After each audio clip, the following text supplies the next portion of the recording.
Hello, everyone. We are in Tehran for an exclusive meeting with Ali Akbar Velayati for an interview carried out with Ghazal Golshiri from Le Monde. Thank you very much, Mr. Velayati, for welcoming us here at the Mozaffari Palace. You were Foreign Affairs Minister for 16 years in Iran. You are the foreign policy advisor to the Supreme Leader Ayatollah Khamenei. One first question that has led to a lot of talk these past weeks following the new U.S. sanctions, the travel ban to the U.S. For Iranians at a time when Washington is considering listing the Guardians of the Revolution as a terrorist organization. Has Iran entered into a new era of confrontation with the United States? In the name of God, the most gracious, the most merciful, we are used to these threats, and they do not concern us. Furthermore, Mr. Trump is taking the same line as former American presidents since the Islamic Revolution. They have all taken a negative stance on Iran. He's exactly like them. The only difference between Mr. Trump and his predecessors is that they used to work in the shadows, whereas he says what the Americans think. We are not worried about these sanctions. That he threatens or not, that will not change the relations between the US and Iran. We believe that the resistance economy, which was decided upon by the Supreme Leader as our solution to everything, including the sanctions.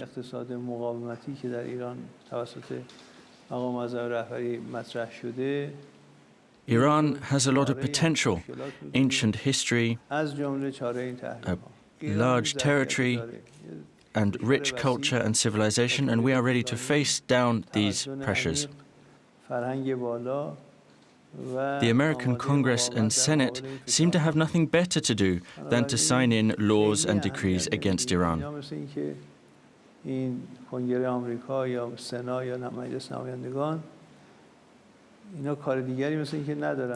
This has no impact on our lives. We aim to stand tall and remain independent.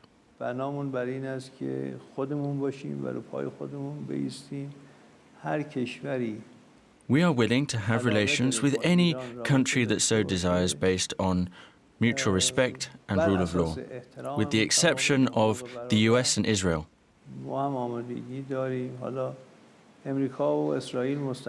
Everything that Mr. Trump has done has not stopped other countries furthering their relations with Iran.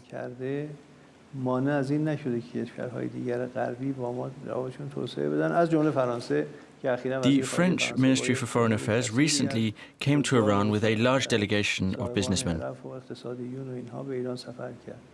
How far could this escalation go at a time when some people are talking about a confrontation or even a war?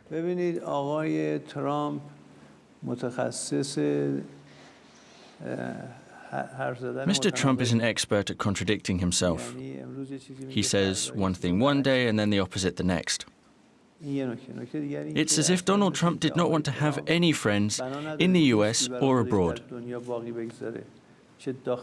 He says bad things about the European Union, saying that it is a useless disaster. He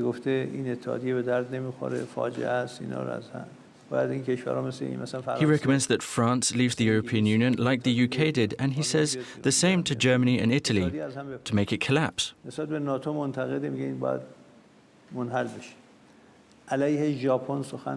He criticizes NATO, asks for NATO to be dissolved. He attacks Japan, Germany, and China.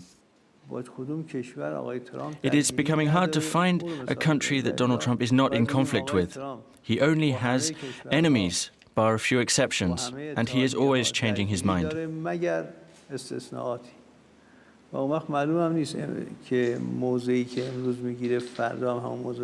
The entire world is getting used to listening to him say things without following up. The ballistic testing carried out by Tehran is considered a provocation by Washington. Will further tests be carried out? And if yes, when and for what purpose? The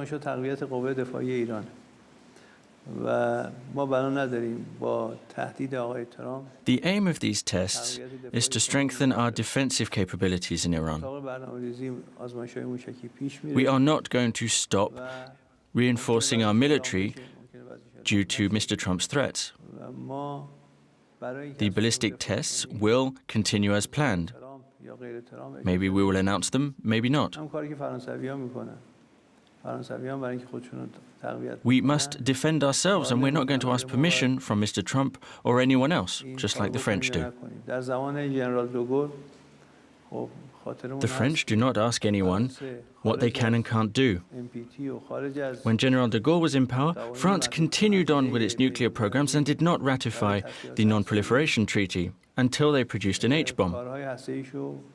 We do not seek to produce nuclear weapons. Nuclear weapons are prohibited by the Supreme Leader.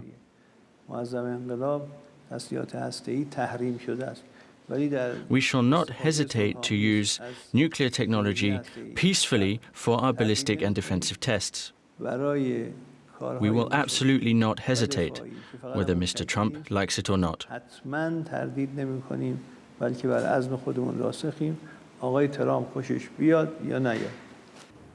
During his campaign, Donald Trump had promised to tear up the Iranian nuclear agreement. Do you think that the agreement is in danger, and what would the consequences be if Washington pulled out?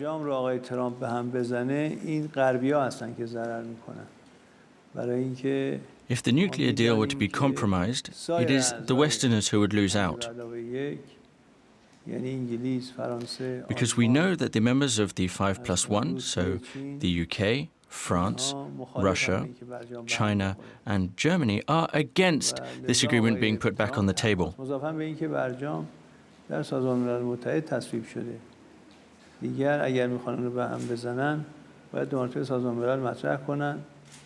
Furthermore, the agreement was validated by the United Nations, and to tear it up, there would have to be another vote. Permanent members of the UN, like China, would not accept that. Mr. Trump is acting like a businessman. He thinks that managing a country and its politics in the US is like doing business. If he continues doing this, he will surely fail.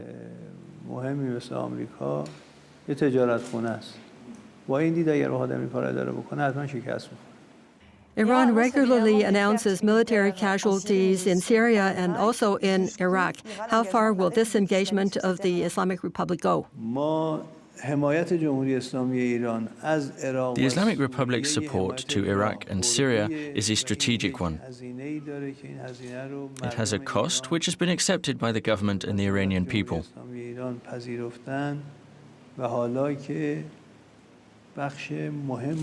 Currently, we are halfway there.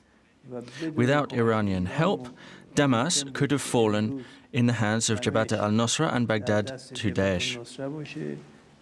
Thanks to Iranian help, the Iraqi and Syrian governments are legitimate and not terrorist states.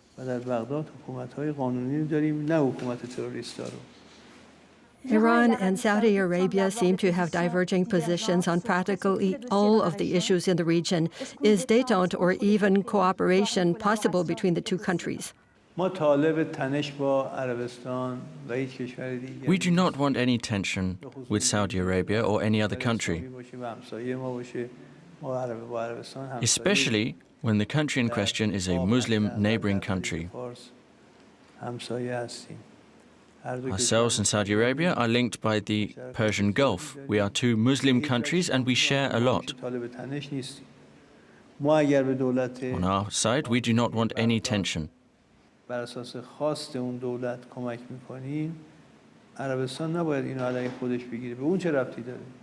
We help the Iraqi government on its request. The Saudi government should not take it against them. Why is it of concern to them? The legitimate governments of Iraq and Syria officially requested help from Iran. How is that an issue for Riyadh? عربستان برای چی ناراحته از اینکه ایران یه چنین کاری میکنه؟ Our relations with Saudi Arabia can improve and tensions can dissipate. Once again, Iran does not want any tension with Saudi Arabia. و تنش زدایی بشه. حتما ما طالب تنش با عربستان نیستیم. Benjamin Netanyahu is trying to take action against Iran in the United Nations Security Council. Do you fear that the threats may lead to a real confrontation? This is what a lot of people have been fearing in the region for many years. Israel and Netanyahu are not able to enter into a conflict with Iran. They are not even able to enter into a conflict with one of Iran's allies.